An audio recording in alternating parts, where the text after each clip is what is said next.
Today we're going to be talking about spirit guides.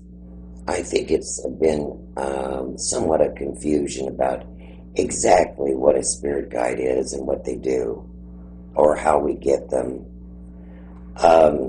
One of the first things that you should know is when you're on the other side, and of course you know that you do pick your chart, and I know that's not a pleasant thing because we wonder what the hell was wrong with us that we picked this life, but the harder the life, the more you do learn for God, and the more your soul does expand.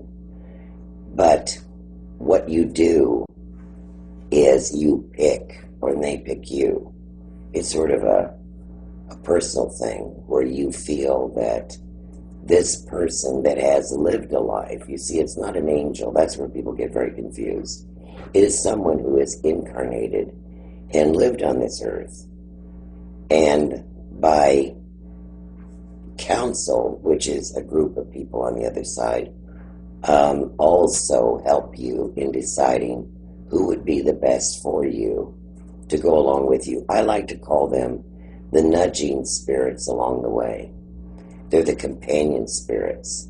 They always stand to the right of you, not to the left. They're always to the right. They never, ever lead you. They never, ever leave you. They never, never control you. But what they do try to do is ticker tape messages through your mind. My guide, for instance, said that there is no time on the other side, but if she said if you were to measure it, she trained for something like 700 years, maybe in our time, to be my guide. Now, my guide is a communicating guide, which means I hear her, and I also can trance. And, she comes in.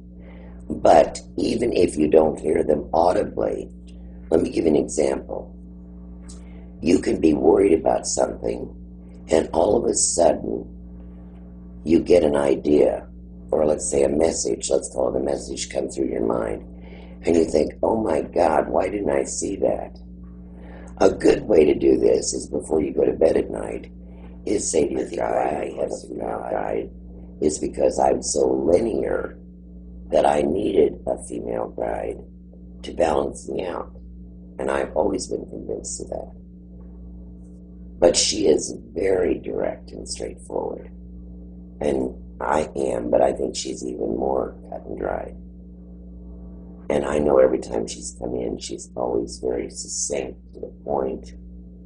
And I've never, ever, and I always have, and I hate to admit this, but I've always have said, I got you now. It's not true. Because she told me at one time that she was Mayan and Inca. And I said, no, you're not. Well, I talked to Austin Warburton, who was a great historian. He said, yes, in 1500 she could have been Mayan and Inca. That was the only time in history that they came together.